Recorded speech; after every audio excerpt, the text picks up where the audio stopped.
Police officers who have arrested other police officers. What's the story? My dad was the arresting officer of our undercover narcotics detective for the murder of 2 fellow officers. From what I remember, the 2 officers and a technician caught him by surprise while he was stealing from an evidence room. He shot the 2 officers first and his firearm jammed, so the technician escaped. Detective got life in prison and died there. Like, what was his plan? Even if he killed the 3rd guy, they would still know who did it. It's not like he would have gotten away. Probationary officer goes on a blind double date with his roommate. Been at the racetrack drinking, so they take the train to downtown. Everyone is pretty drunk, him in particular. Maybe to entertain or show off for his date, he is acting goofy. As everyone is getting off the train, he sees some guy bent over tying his shoes. Rocket scientist decides to leapfrog over the guy, only neither of them have much balance. Probationary cop basically jumps over on the guy and drives his face straight into the pavement because he is too drunk and the guy wasn't expecting it. Everyone jumps up and he starts trying to defuse the situation he just caused. Turns out the guy is a 17-year-old kid heading down to spend the weekend with his grandparents and has 2 broken teeth and a broken nose. The drunk cop starts saying stuff like, "It's okay, it will be fine, I'm a cop, it's all good." When he realizes the crowd isn't going to let him just walk away, he footbails and tries to run off. A few guys chase him down and grab him. Cops get called and detain him. I was the on-call detective who was called out at 22:30 to handle the case. He refused to answer any questions and was booked in for felony battery based on the extent of injuries and age of victim. He never made it off probation and resigned. Not me, but my dad, who was a cop. He was still working as a full-time cop before switching full-time to firefighting and made a traffic stop around 11 at night back in the mid-80s. Nicer car, speeding well over the speed limit, so my dad initiates a stop. Before he is out of his cruiser, the driver has what looks like a badge hanging out of the window. My dad walks up, does the usual song and dance, and the driver said, "You obviously can't frickin' see who I am." My dad says, "Yes, Lieutenant Colonel, I do, and right now I'm conducting a traffic stop." Turns out the driver was a lieutenant colonel in the Ohio State Highway Patrol, which is pretty high up in their rank structure. My dad again asks him for license and insurance, and the guy goes off, threatening to call Dick, as in Dick Sellers, who was governor at the time, and threatening his job, that he was just trying to get back to Columbus after an engagement and so on.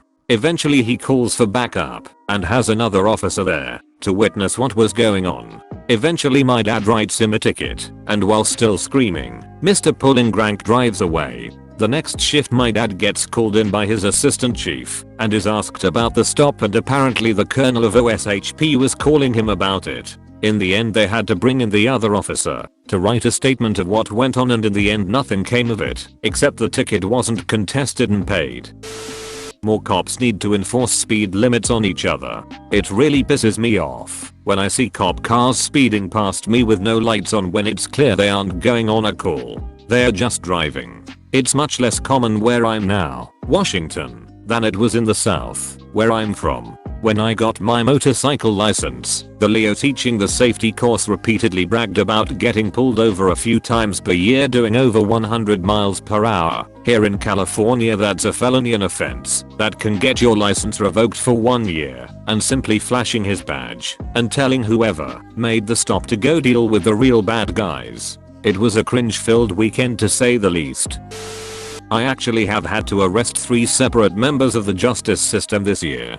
First, a practicing lawyer and former judge who had been utilizing his position to coerce sex from defendants. He utilized this leverage even after he was not a judge anymore. Investigation by 601 revealed he had about a dozen victims, so a warrant for his arrest was made, which I executed. Arresting a guy you used to put defendants in front of is a very odd feeling. He weaseled out of prison time and got it all suspended and put on a direct supervision probation program. I've seen guys do way less get way more time, but it's not really a secret that money has a habit of tipping the scales of justice. Next was a prison guard whom strangled his girlfriend, then stalked her relentlessly. I actually arrested him twice because after he posted bail on the first one he was spotted lurking outside her home only 45 minutes after being released. He's currently in on felony assault, strangulation of a household member, and felony violation of a protection order. He's still in my jail awaiting trial with a bail that has been substantially increased. I'm anticipating prison time for him, but only time will tell. Third was a city police officer. I'm a county deputy sheriff because we received a call from a 6-year-old that his dad was in the garage doing drugs and wouldn't come out. Showed up to find 4 very young kids running around unsupervised. It was a city police officer smoking meth that he had confiscated during a traffic stop and not reported or turned into evidence. 601 took the case from us due to potential conflict of interest and have placed him in another county's jail, and I haven't heard any more about it. Hope he does time too. What kinda asshole leaves his little kids totally alone and unsupervised while they smoke meth? Especially when said person is a frickin' cop. Unforgivable in my opinion. But yeah, 2020 has been a very strange year for me. This was during my time as a United States Marine Corps MP. Never arrested another police officer during my other gigs.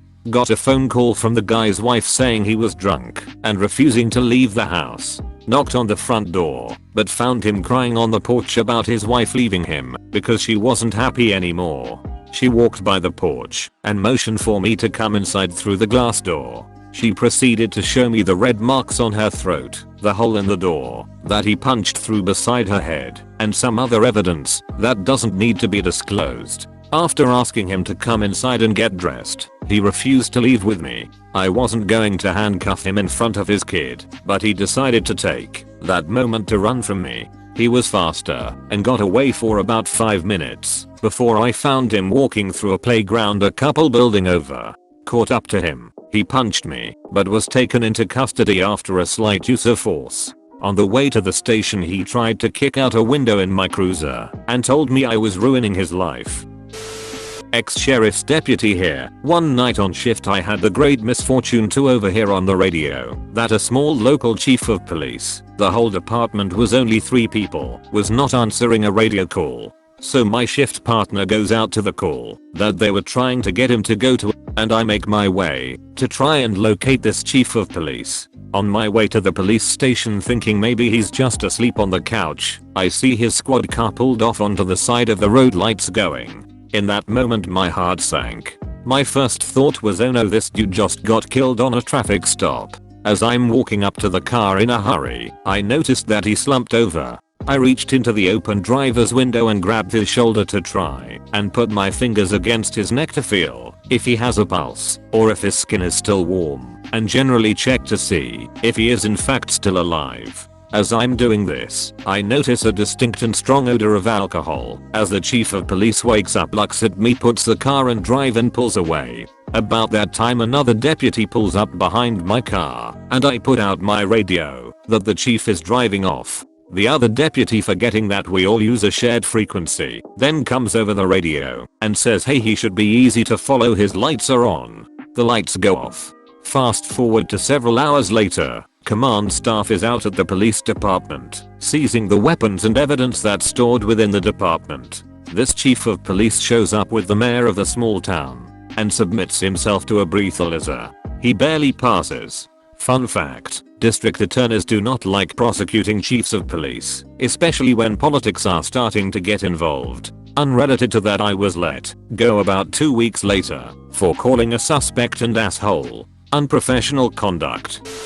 Saw a true crime video where this police officer killed his ex-wife cause she was trying to divorce him and she had a really nice life insurance. He was struggling hella hard with bills and apparently the crime split the whole police department up. People who thought he was guilty versus people who couldn't believe it and thought he wasn't guilty. In the end he was caught cause he was the only one who had keys to the car she drove, and the police found a paper with calculations on it that were how much he would have left over after the life insurance money paid off his debt in his house. Oh, and he was sleeping around with a coworker, lol. Thanks for watching. If you want more content like this, please smash like and subscribe.